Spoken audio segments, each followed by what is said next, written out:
What's up, guys? Welcome to Nutmegged, the podcast where Yank and a Brit talk about the beautiful game from across the pond. I am, as always, Andrew, representing the Stars and Stripes, and we have Faisal across the pond holding down the crown in the UK. Faisal, what's good? I'm good. Yeah, it's a warm September week here in London. Enjoying it at the moment, but yeah, ready to stuck into some football this week.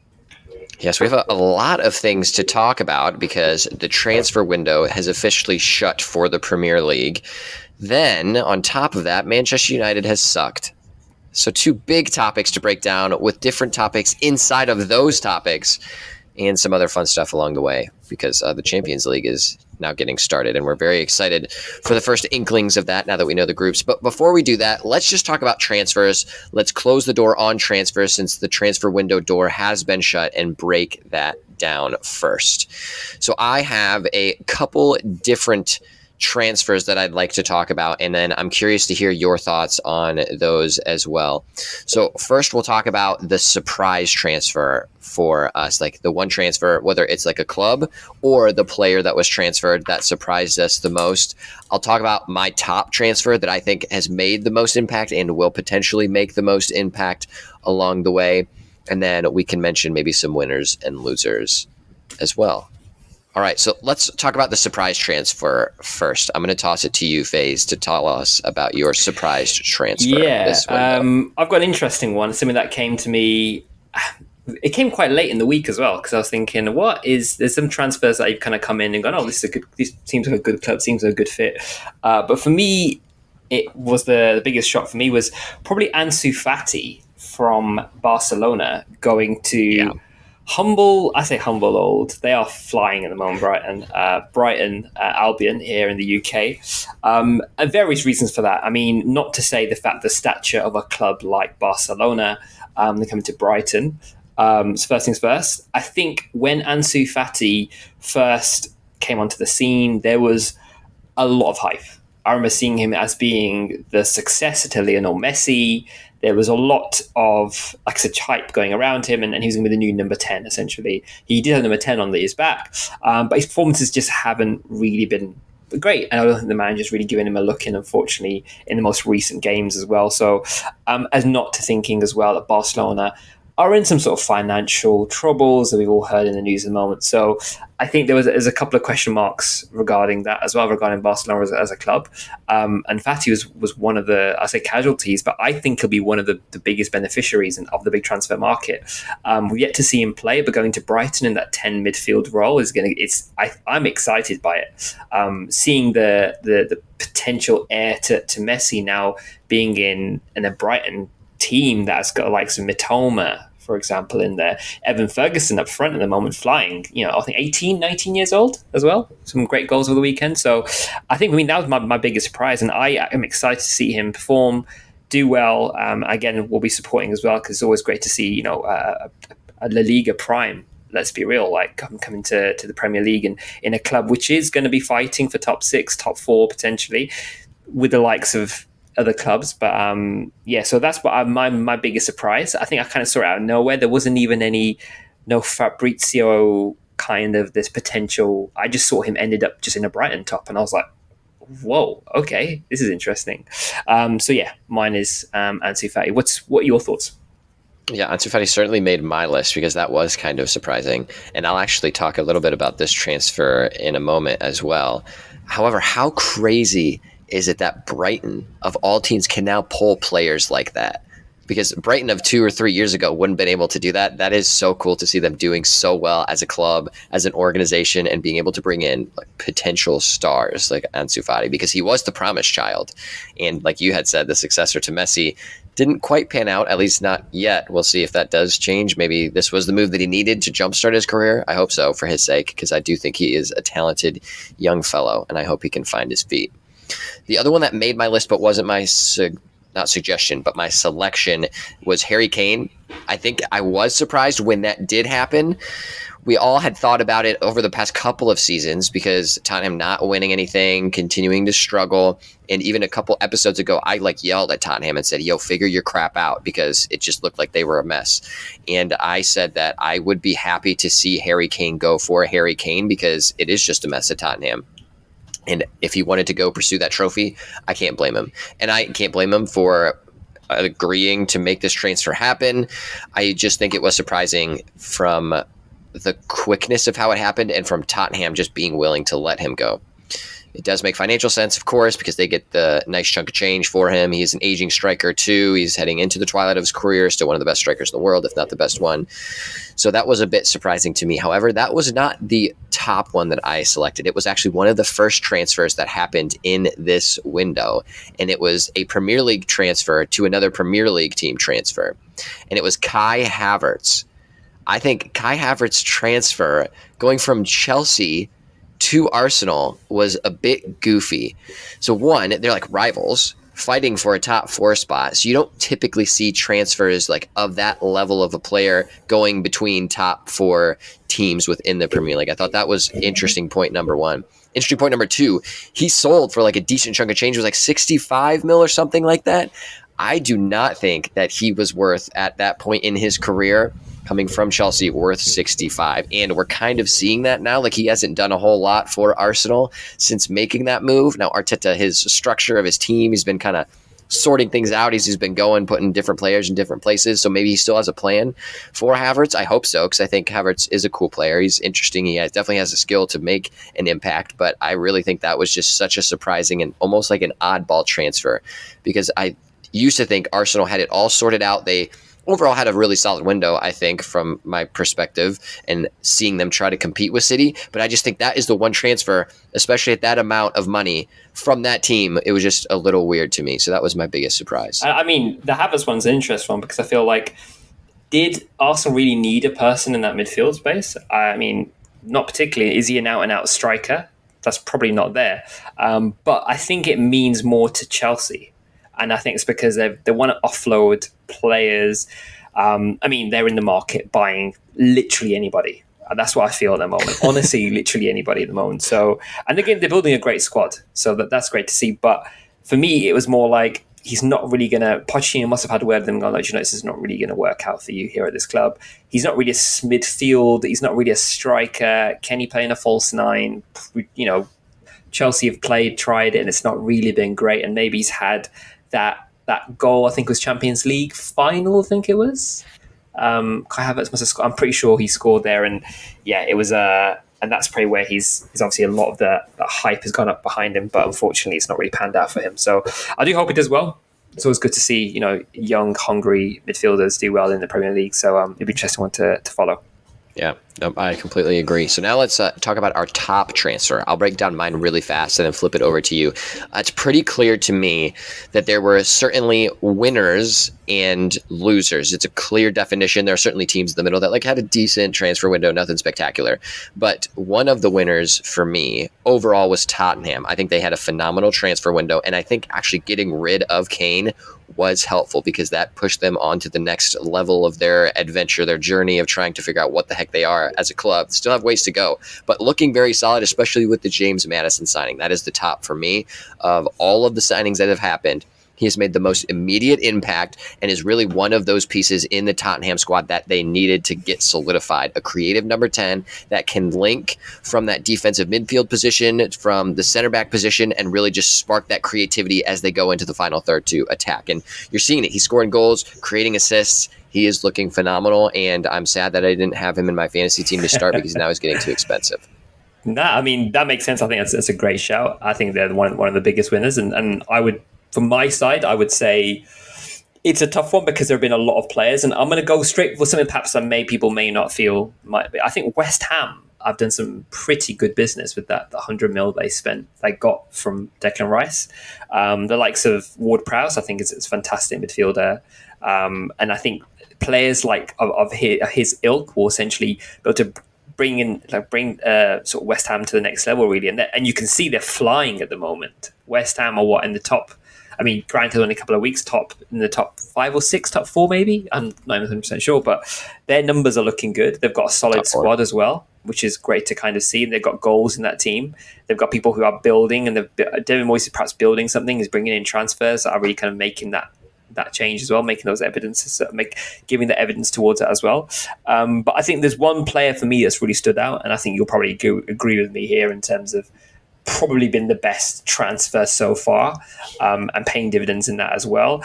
It's got to be Jude Bellingham, right? Like if you think about the money they spent, I think is it 4 games, 5 goals and an assist. I think it is in that time period, and is exactly what you get when you get 100 mil player. That is exactly what clubs want, and that's what people think when they're spending. That is what you expect from a player of that level. It's all really great to see for English football, especially. There was a video I've seen of him. He scored the winner the other weekend, and he's going to the Real Madrid dressing room, and it's just the level of just like respect he's got, and the celebrations, and everyone's cheering him, and it's just so nice to see. And that's great to kind of have a player of that level come to a club of that level, and seeing them actually marry well and actually perform well is great to see. So that's for me probably been the top transfer for me so far. I mean, you probably would agree with me if there's any is there additional ones that you think are even better than Jude Bellingham possibly? Yeah, I don't think there's anything better than Jude Bellingham, other than like I still think James Maddison is probably like at that level just because of the immediate impact that he's made. But like Jude just coming in and just being lights out like from the start has been crazy. And even his teammates have been talking about it too, and like saying like, wow, they're so impressed like how he's just jumped in and been so successful, because they've compared Cristiano Ronaldo's like introduction to Real Madrid to Jude's, and Jude actually is better in that same time frame. Pretty and in wild. that midfield as well, right? When you've got the competition among competition, some of the best, arguably the best midfield in I suppose current football, right? Camavinga, Toni Kroos, Modric in that space. His midfield it's hard, but he's making it known, and he's not letting. I mean, Tushimani as well. So there's a lot of players who he's battling up against, who's coming into it like a duck to water in a club of that level. It's amazing to see. So yeah, big up Jude. I think it's kind of cool as well because we're almost seeing like a new rivalry happen too, where it used to be Mbappe, Haaland for like the new GOAT debate, but now Jude is making a case like, hey, Mbappe's just not as strong, still producing great numbers, doing great stuff, but like being in Ligue 1 just isn't the same as being in like some of the other leagues, like the Liga or the Premier League. So seeing him be so successful, it makes me interested to see what that conversation looks like going forward, and maybe Haaland will now have more of a rival in that conversation too. I like that. Let me talk about our quick winners and losers for the transfers of this window. So that can either be players or it could be teams. So I have my winner and losers as teams. So my winners, I picked 2 of them because I think both of these teams, which I've already mentioned, have had good windows. Tottenham, they brought in a lot of good players, and I like the way that they did their signings this time because it was making the decision, we're going to bring in one like solid star that we know will be good right off the bat with James Maddison. So you already anticipate when you sign him, he's going to be a good player that you're going to pump right into your starting lineup and be good to go. But then they also signed some not stars, but players that will make an impact in specific roles. So when clubs do that, I think that just makes the most sense. I don't know why more clubs don't do that. You save money, and it ultimately looks like a more successful breakdown of how to do transfers over time. I actually watched this like statistical video of breaking down transfers, and they compared it with like the NFL draft of like, if you're going to spend so much money on these like top 12 picks of rookies in the NFL draft, you're going to pay them so much money. Is it actually worth it? Compared to maybe some of the later first rounders or second rounders. And then they compared that to transfers. Like, are you going to just spend so much money on a player and then have them come into your squad? Are they going to be worth that money, that immediate impact? Perfect example, which we'll talk about in a little bit, Jadon Sancho. Was he worth like the $74 million or whatever they paid for him? Questionable. However, if you go through, you pick one of those star players like a James Maddison, you take a gamble. Hopefully your scouting department is good enough to say, okay, we're going to take a gamble on a player like James Maddison. We're going to spend a lot of money, but then also we're going to have those underlying talented players that we spend maybe 10, 15, 20, 25 million on that are going to fill a role or be a development player. I think that makes the most sense. And that overall statistical video that I watched too said that's the way to do it. So take your chances on those big ticket items, but you also have to be doing the other things too. So Tottenham did that. Same exact thing with Brighton.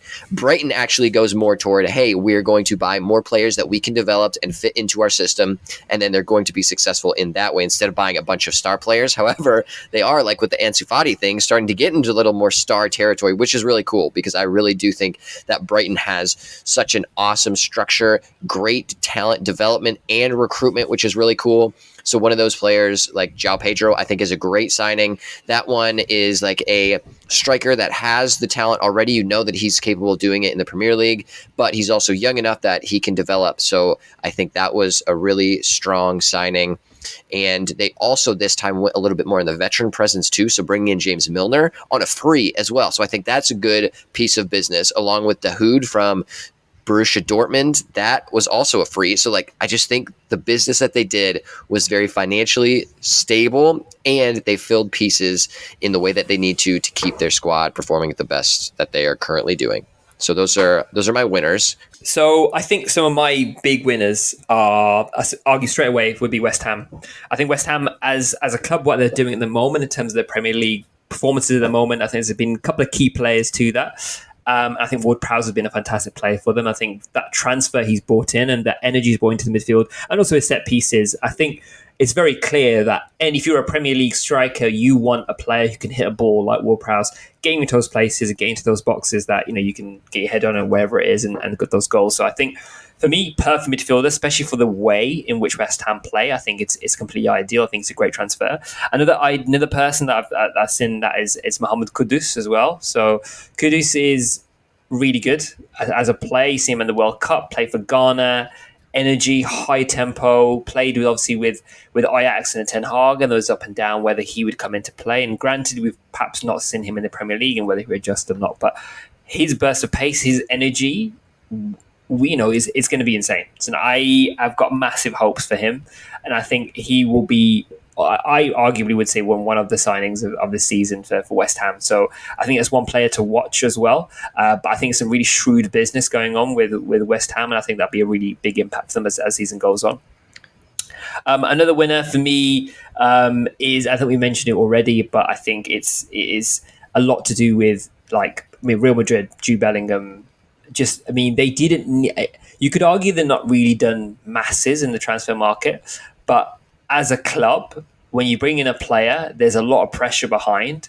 But to essentially win the transfer market by having a player signing for that much and him scoring 5 goals in 4 games, that is the dream scenario. And most clubs would take that for any player. Even if they, most clubs would do that. They perhaps bring in transfer, make 4 or 5 players in, get rid of some deadwood, and even then they'll be like, oh, please get maybe a couple of players to score some goals. But the fact that he's come in one player of that level, of that pressure, and performed, and also winning 92nd minute goal, whatever it was. So, those are my 2 big winners, I think, of the transfer market. I'll throw it back to you for your losers. Let's round off with some losers. Yes, and you are right. You never know when you spend so much money on a player if they're actually going to be worth that amount of money, because you're just taking a lottery ticket. Hopefully you're doing the research, your scouting team is good. But yeah, to see Jude Bellingham perform like that right away and to be like an Erling Haaland level type of signing, I think that's awesome. So good for him. I think he is a winner of the transfer market. Also, big fan of James Ward-Prowse. Always loved him. Set piece master. So I'm glad that he has stayed in the Premier League and is on a team where he can really make an impact. So that is pretty cool. But let us talk about the losers. Our boy Harry. Not Harry Kane, but Harry Maguire. I think he is a loser of this transfer market or this transfer window simply because he needs a fresh start. It's clear he doesn't fit in Manchester United's plans. He's not playing well. Never really had the best career in a Manchester United kit, so it would have made sense for him to move on. There were rumors of him moving on somewhere else, but that did not materialize, and I think that's very unfortunate for him, which we even just saw in the recent game. Not the best performance from our boy Harry, so he is definitely one of the losers. Now, my squad that is a loser is Chelsea. Chelsea, you are a loser because you spend so much money and you're still a mid-tier table team. That is because you spent $400 million or £1,000,000 in the past transfer window, 2023. You spent $400 million, and that has really done nothing for you. It looks like you have no strategy. You're just signing expensive players. Not only that, Mr. Todd Bowley, it looks like he's just throwing darts on a map on who he's supposed to sign and just throws money at him. In the past 3 transfer windows alone, they have spent over £1 billion. That is sick. Imagine the players you could buy with £1 billion. I could start a team from scratch, put them in the Premier League with £1 billion, and probably have a better team that performs better than Chelsea is performing right now. That is probably that's Wow. probably a challenge we should do, Mr. Todd Bully. I challenge you to that. Put that on the table and let's see what happens. But yeah, Chelsea is the big loser in this transfer window for me. Who you got on your loser side of things? I think just on Chelsea, I mean Cole Palmer is crazy, isn't it? If you think about it from City's perspective, a player that was on the fringes of their squad, barely sort of getting games. I see him in the FA Cup ever so often. Yeah, he's got goals in him. Performed well at the under 21, so solid player. But you didn't think that he would go for that 40 plus, which is arguably around not nearby the how much that Man United kind of paid for Mason Mount. So these are players you've got to sort of argue that. Is it Manchester United that are perhaps losers of the transfer market? If you look at the players, the amount of money they've made at the moment from players, it's just not. I mean, it's extraordinarily low. We've I think the most expensive player I think we sold potentially might have been Dean Henderson, 23 million. So that is very, very poor for a club of this level to be able to not be able to cultivate enough good enough players that you can sell on, because that's part and parcel of the Premier League team as well, right? The goal is to be able to build up your academy, and it's a key income stream of any Premier League team is to be able to build up players to be able to sell them off. That's just the part and parcel of it, right? That's part of parcel of being a Premier League club, being able to kind of survive at these levels. So them not being able to do that at base level is very poor. So I think that is, for me, perhaps a bit of a side note, but that is also poor in the transfer market. One club I think I'm kind of pretty worried about and not really looking at them in terms of the transfer market. And I'll pose this question to you. I mean, Everton, can we even list off any transfers that they've kind of brought in? And the way they essentially were massive,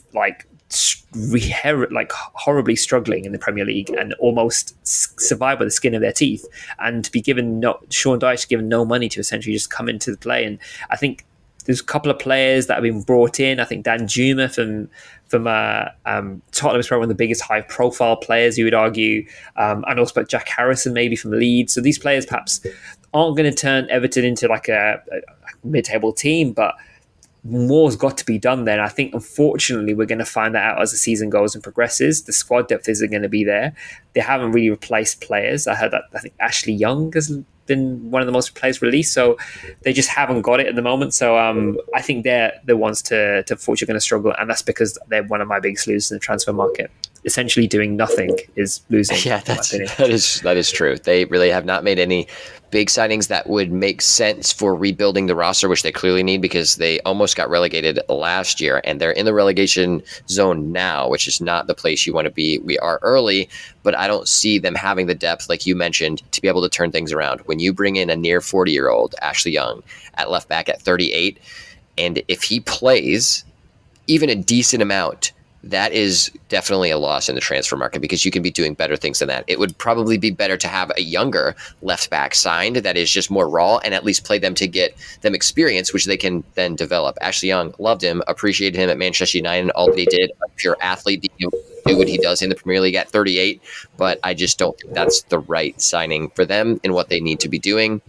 The only benefit of that is it's a free transfer, and he's maybe like a vibes guy, so he can be in the locker room, provide some experience. But yeah, that's not what Everton needs if they're trying to stay up in the Premier League this season.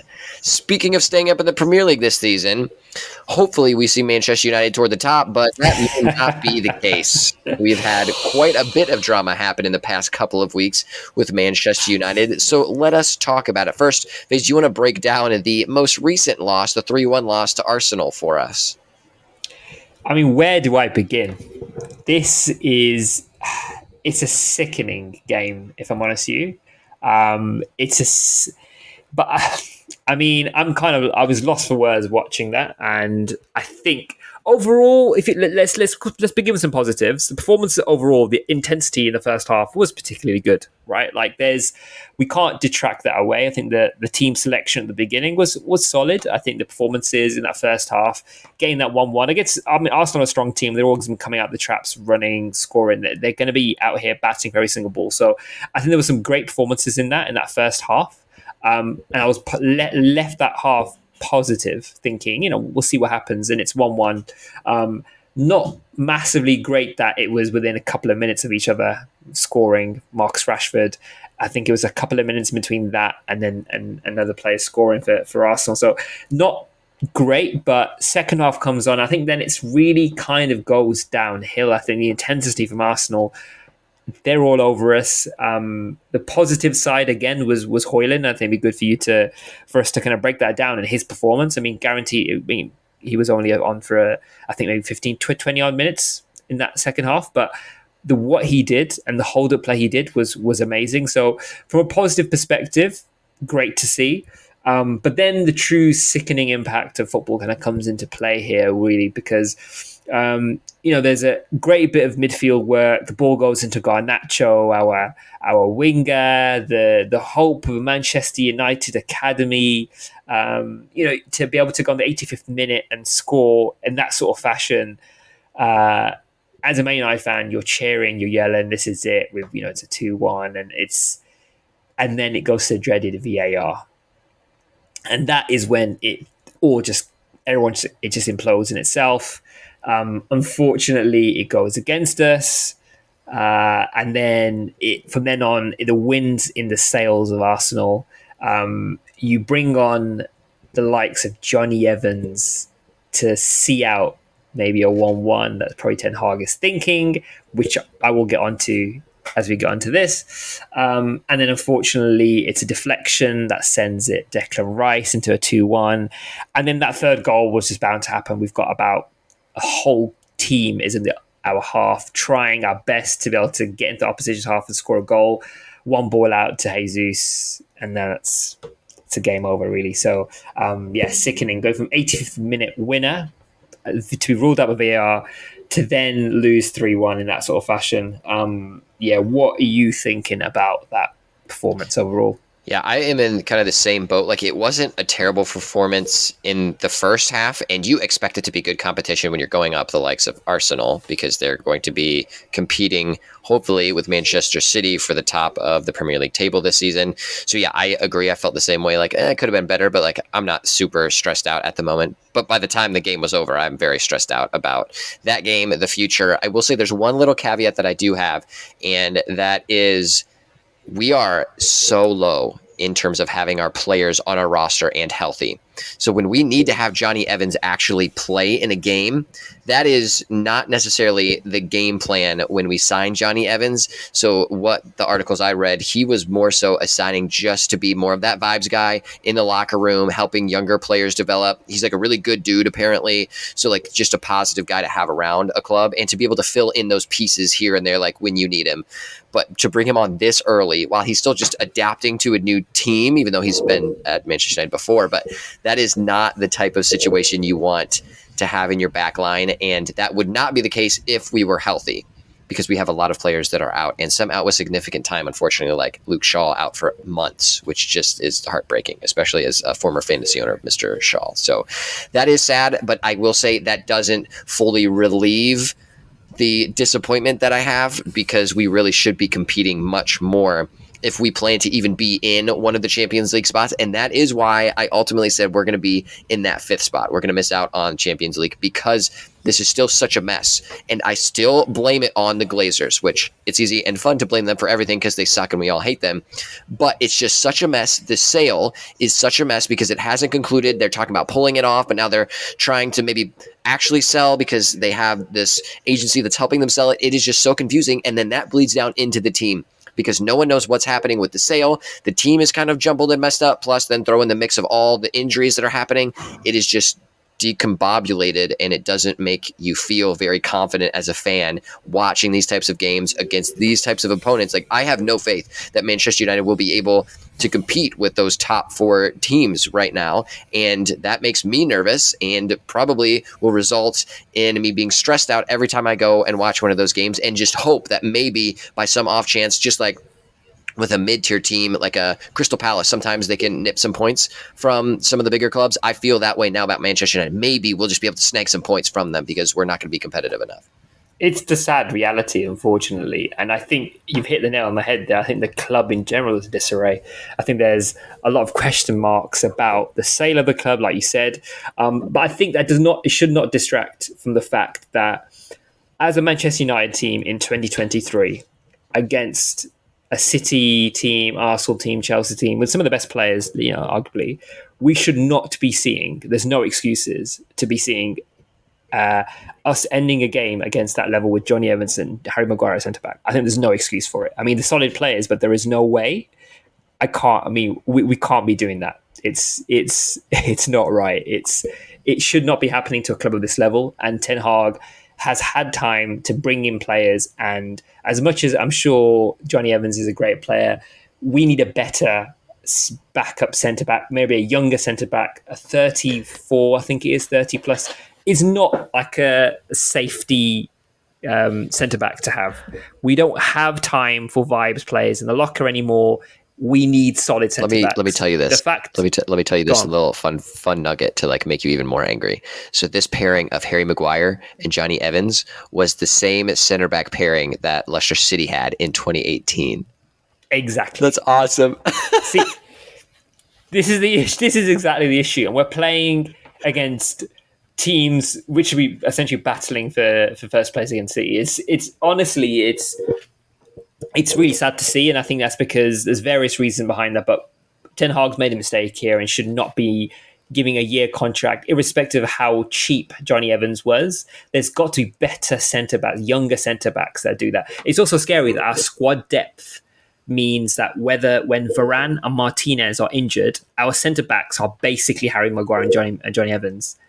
That's really not good. I'm sorry. That's just honestly ridiculous. That should not be happening to places and to clubs of this level. If you look at City's their centre backs, literally anybody starts in any club in the Premier League. Ake, for example, Nathan Ake. We've got, who else is there? Akanji, Guardiola. He's got so many defenders. He's moved John Stones into a midfield position.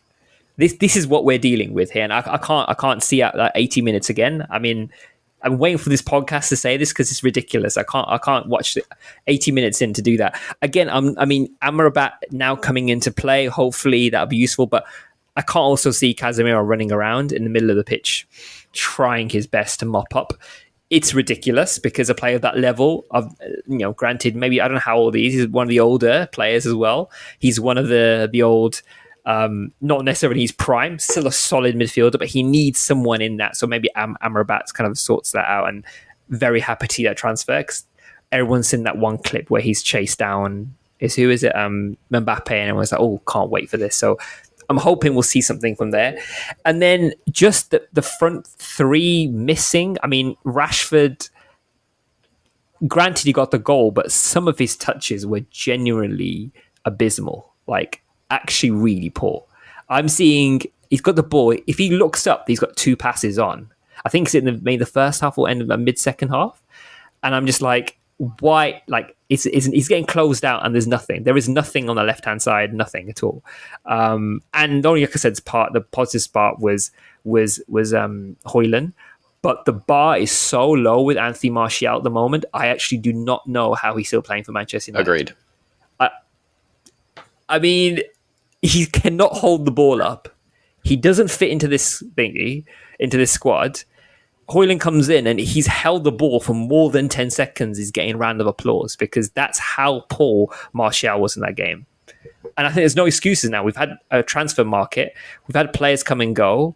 Is it poor business? Is it Ten Hag strategy? I mean, your guess is as good as mine. Like I'm saying, there's just so much disorganization in the club. It's very disappointing. Anthony Martial, I think he had his time at Manchester United. It just didn't work out. He could go and rejuvenate his career somewhere else and go into the twilight, get paid somewhere else too. I'm surprised he's not moved on like 2 or 3 seasons ago.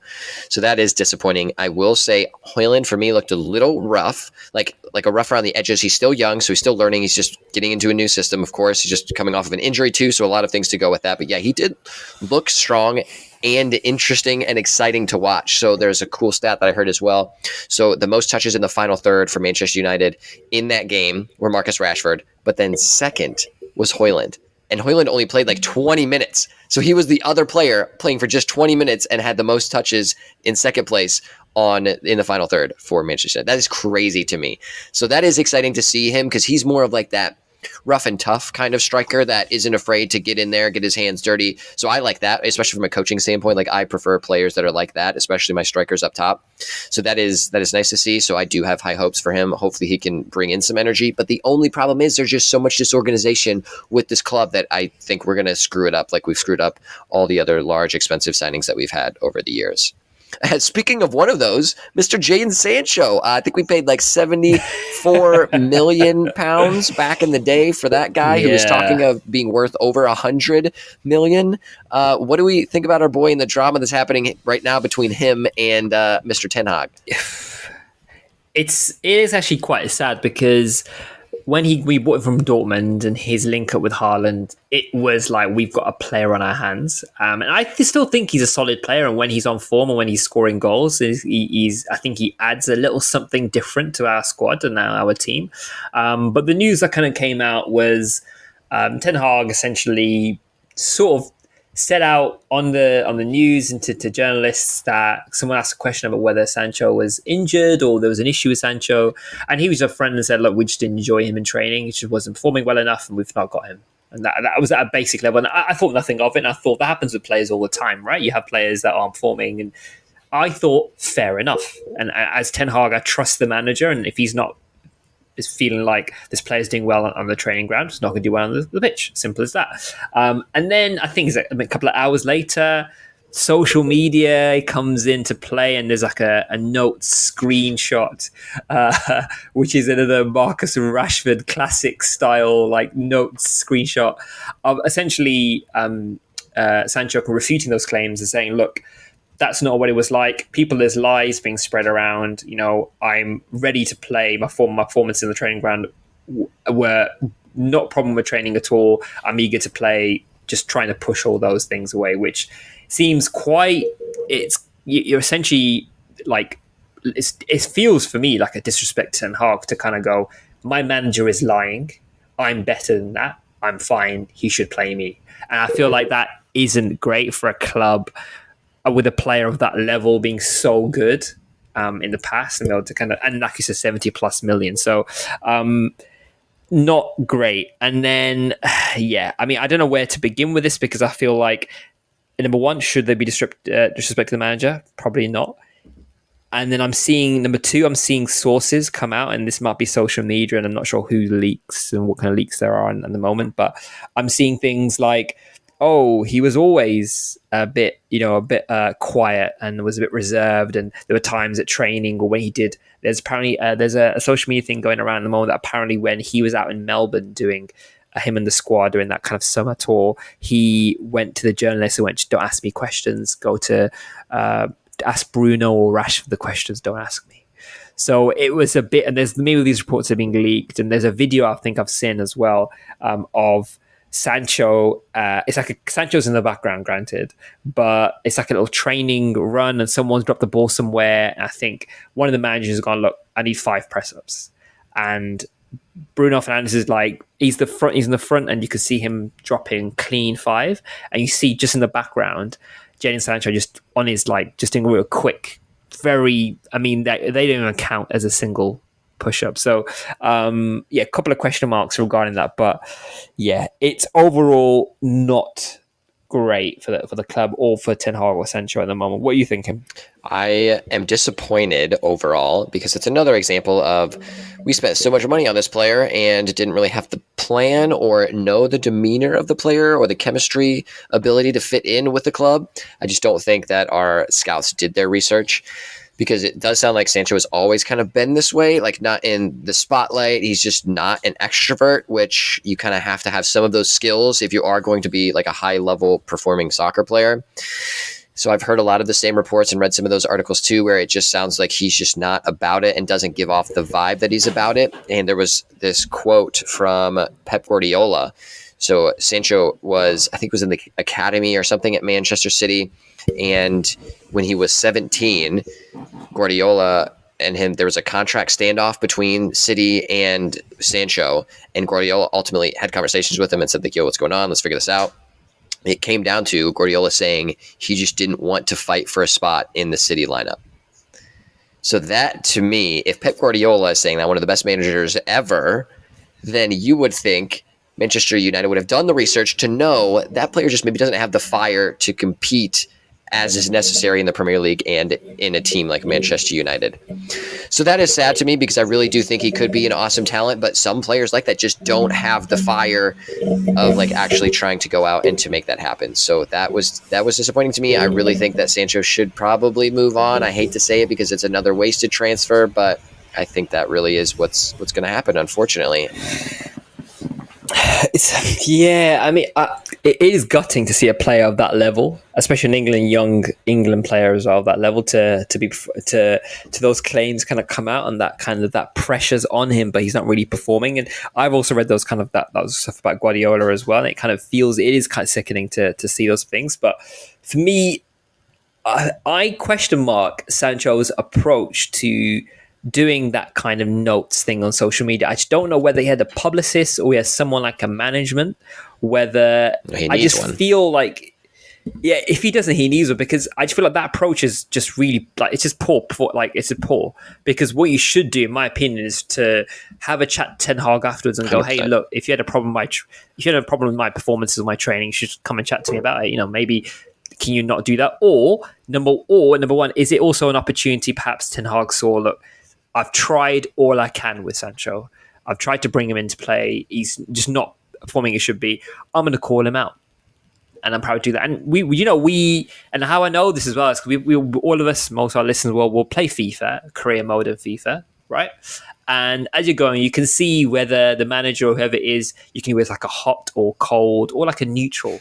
And so obviously there is maybe a bit of like, do you know what, I'm going to put a little bit of a controversial, make it a little bit hot, and try to kind of stoke the flames of Sancho. And you see, for example, in that list, then you've got, if you call out certain players, you'll see they feel more motivated. I think that might be part of it as well. So I think it's probably a bit of a tactic as well from Ten Hag to bring Sancho into the play again. But I just think it is sad, especially off the back of the things perhaps that Sancho was going through. Some stuff wasn't great, and I think maybe there's some sort of mental health potential there as well. And Ten Hag put his arm around him, supported him. And there's that one clip, I think, as well, where he's about to come. He's had this long layoff, and he's like, Ten Hag has supported him, and he's like a proud dad on the sidelines, got his arm around him, and he's almost like clapping him onto the pitch. And it's just like, is that really where you reward your manager? It's another question as well. So, pretty sad overall. Yeah, and we all know how Ten Hag is. He's like a disciplinarian. He wants very strict structure. You follow the rules, and then if you do that, you're going to be a better team, which ultimately ended up looking like it was working when he came in, and hopefully will continue to work once all this mess gets sorted out. So yeah, I just am kind of disappointed in the way that happened as well, how it was managed by Sancho, because you definitely need to get on the same page with your manager. And also maybe that is something that Ten Hag could do better. Maybe he's not the best communicator, no idea, but like definitely poor from Sancho. You need to approach Ten Hag first before doing anything like this. But yeah, maybe it was the last straw. Maybe he was actually using this as a tactic to try to get transferred out, because maybe that's what he wants. Who knows? We'll see what happens. Maybe a loan deal will somehow work itself out somewhere in Saudi Arabia. Who knows? Now let's stop talking about all the sadness that is Manchester United, because it is sad. The only last part I will say is I try to pay attention to the sale of this club, because I am determining my fandom on how this sale goes down. If it doesn't go to the right person or group, I will be very disappointed, and I will just be a lone Hull City supporter, which unfortunately they're not in the top flight. Don't look like they will be anytime soon. But the Glazer family last week came out and said, we're not going to sell the club anymore. We're pulling them from the market. However, I was reading earlier today, thankfully, it sounds like there is still the possibility of the club being for sale. And that is because the Rain Group, they're the ones that handled the Chelsea sale, are also the ones that were supposed to be handling the sale of Manchester United. So they came out and said that they're putting a deadline out there for November for the sale to happen. So the Glazers want, they said 6 to 7 billion, but now they want more than that, so that's why they're taking it off the market. So we'll see if like the Rain Group's deadline will actually help them find a buyer at the right amount. Who knows? I just want it to be done because I hate all of this drama, and I think that it is bleeding over into the team and the organization. Totally agree. I just hate it. So let's stop talking about this before I start crying or punch my laptop or something like that. So let us talk about the Ballon d'Or, because the Ballon d'Or, the conversation has now started with all of the nominations being out there. Some notable nominations, some you just don't expect to be on there, but they needed to fill the list, so they threw them on there anyway. I don't really understand how Ballon d'Or nominations really work, because it's really just a list of random names, some deserving, some not. But in the end, supposedly, the best player in the world will get this award, even though Robert Lewandowski did not get it in 2020 when he absolutely should have. So, of all the names on the list, what are your thoughts? So, my first thing is actually going to be an omission. First things first. Okay. I mean, I think based on last season, there's a player here missing that I think probably should have got nominated. It guarantees probably not going to win it. Well, probably won't win it. And we've obviously dragged him already in this episode. But last season, 30 goals was warranted for this. That's Marcus Rashford. So no nomination, no Ballon d'Or nomination. Even getting nominated for the level of this such a prestigious award is obviously up there, and you want to be in that crop of players. And I think you probably should have been in there, but for sure not there, which is interesting. But there's obviously a couple of key players that we think that I've got a good, really great shout. Obviously, the likes of Mbappe's in there. Messi's in there, which is, I think, that's a staple. I think before the list even comes out, these two names are in there, and I think that makes total sense, right? And I think that's really important. And then you've got players which I think have got a really good shot. You've got Haaland, which I think has probably going to be... I'm trying to think of what reasons they have to not give it to him off the back of last season. I think they'd be harder to not give it to him. The only thing I can think probably accounting against him potentially is maybe he's playing for his country perhaps, and maybe the performance that he's not really had an opportunity to replay on the international stage. That's the question mark potentially, but you can't the football he's been playing at the moment, crazy. And also Jude Bellingham and Bukayo Saka are the two kind of young England players as well, which are great to kind of see, who are also nominated, which is fantastic to kind of see. So obviously Bukayo Saka also nominated for the young ballers, young Ballon d'Or as well, which is great to kind of see. So these and Jude Bellingham, I think these players are rightfully taking their place in the Ballon d'Or nominations. And I think it's going to get bigger and better as the time goes on for these sorts of players in terms of their development, in terms of their growth. But to be already listed in this crop of top players says a lot in itself. So those are my kind of like people that I think are fantastic to be great to be nominated for. Yeah, like I said, I don't even know how this process works, because there are really some names on here that probably shouldn't be on here, especially when you do talk about a Marcus Rashford missing out. Like Bernardo Silva from Manchester City. Great player, much more of like a role player, especially if you're comparing him to a Marcus Rashford. So I think those are just two different tiers of players.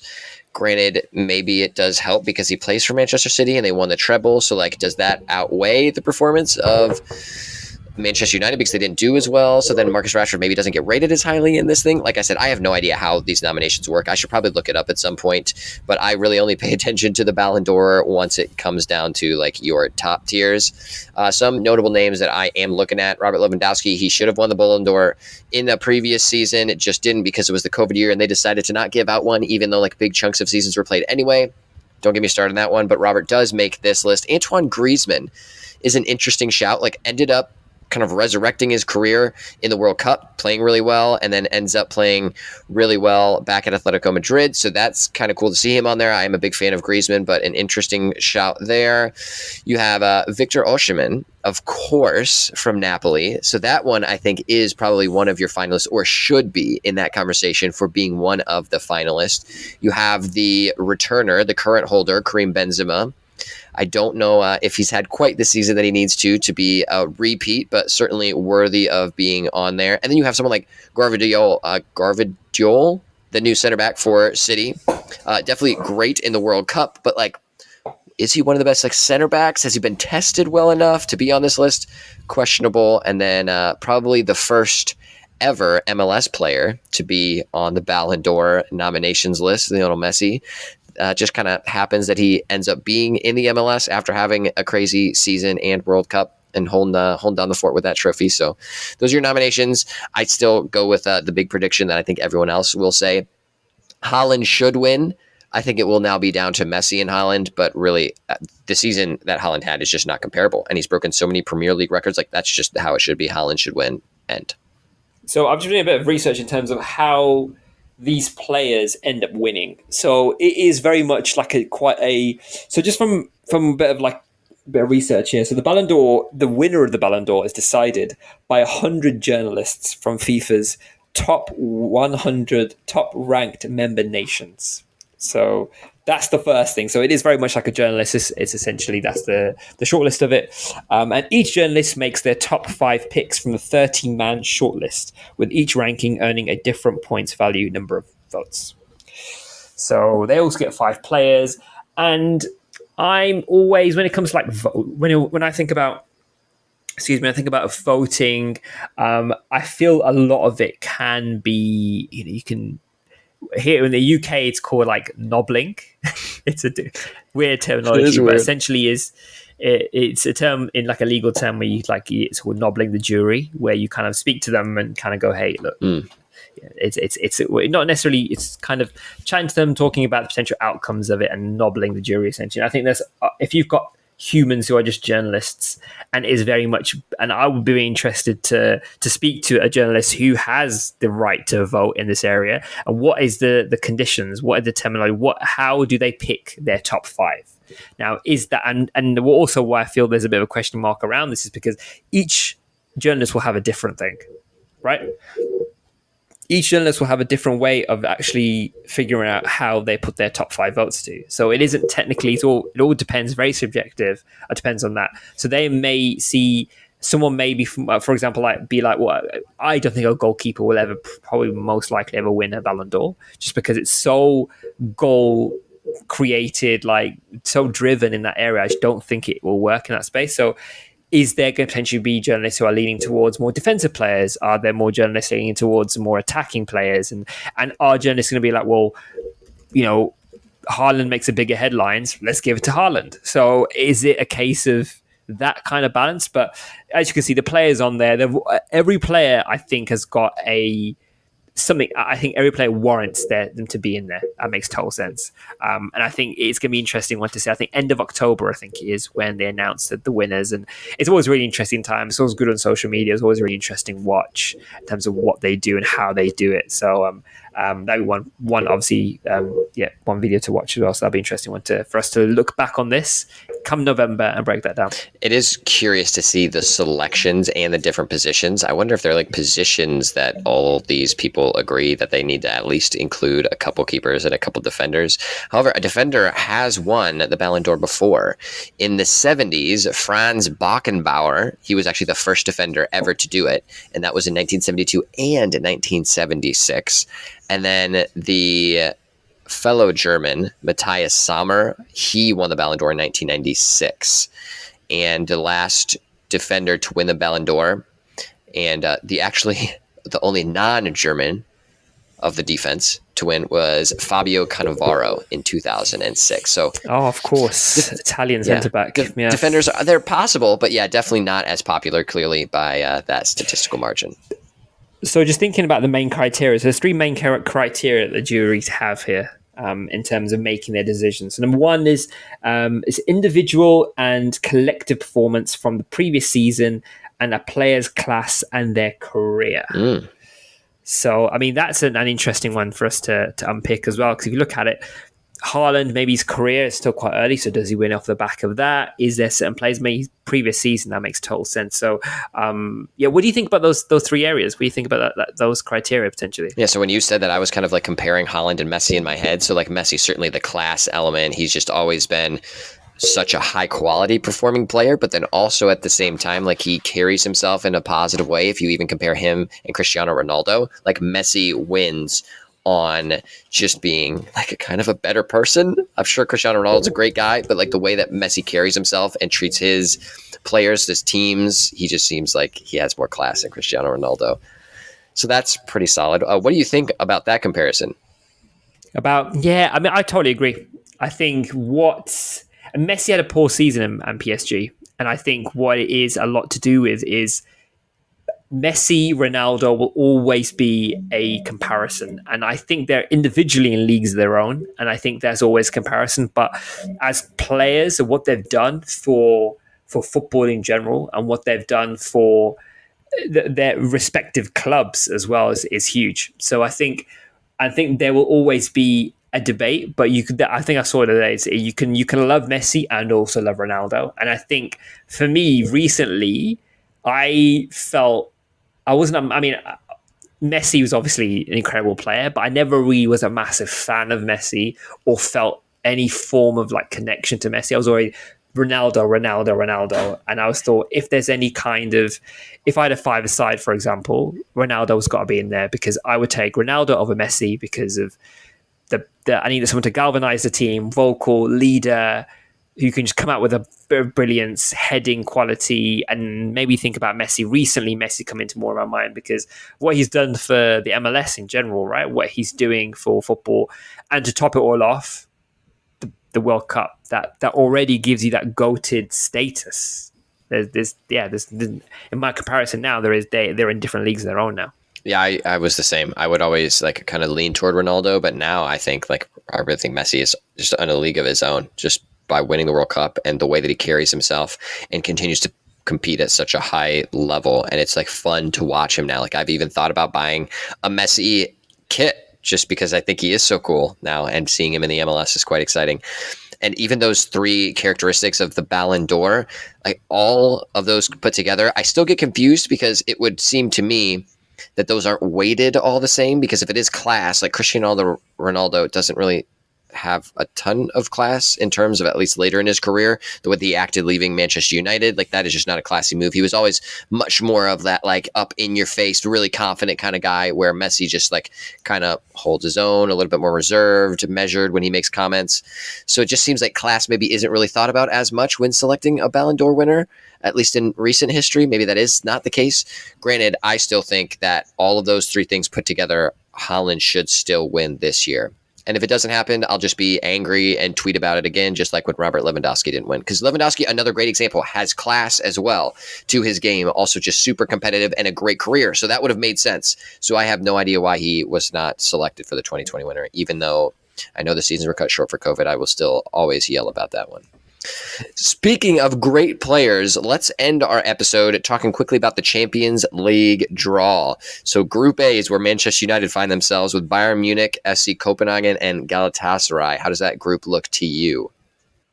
So before that Arsenal game, I would have thought, hey, yeah, that's an easy one for us to come out of. To come second place with, to be honest with you. And I thought that makes total sense. I can definitely see us working. But if you look at those four clubs in that now, I mean, Copenhagen I can see probably hitting like a fourth place. And I think that's probably because just as a club, they're playing against some pretty top teams in there.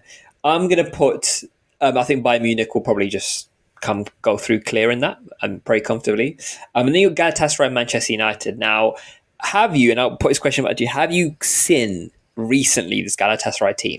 Yes. I was going to say the same. Like the transfers that they've made recently, they're looking solid. And I feel like they are building purely for the Champions League.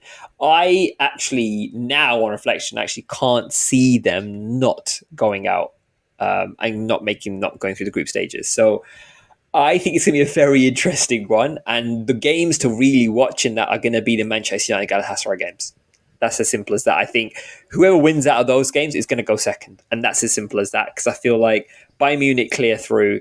But unfortunately, it's going to be a battle for that second place. And I feel right now, purely by the state of the club at the moment, and it pains me because we've just got into the Champions League and we're going to drop out of the group stages. I'm going to say probably Galatasaray probably make it second. So, yeah, not great. I agree. Not great. But let me just mention some of the names on Galatasaray's roster. Hakim Ziyech, Wilfred Zaha, Tete, new signings, all exciting. Ndombele, names that you'll probably remember.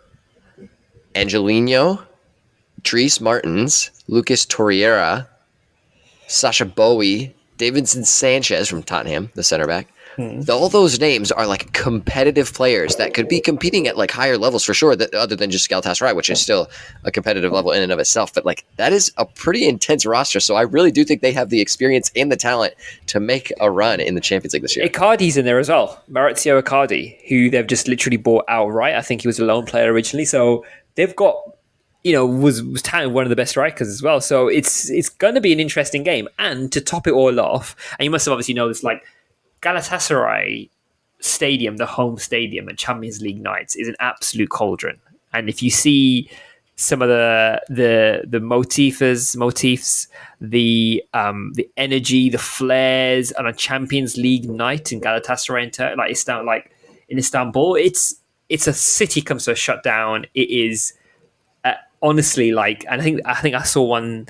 What was it? It might have been something like, it was like a banner that said "Welcome to Hell," and it is like just pure red and orange, and can be very, very daunting for players. I think the way Man United are, that's just probably not going to be a great game. But you never know. After the international break, we might pick up. It might be I hope so. Maybe some club players come in. Hoyland perhaps starts. Maybe Mason Mount comes through back again.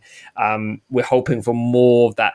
Maybe Amrabat revolutionizes that midfield. So maybe there's a balance going to be there. Yeah, we need something. I'll tell you what. The one other group that I will just mention is Group F. It looks quite delicious with PSG, Borussia Dortmund, AC Milan, and Newcastle. Like, what kind of draw is that? That is like so competitive. That's going to be so exciting to watch.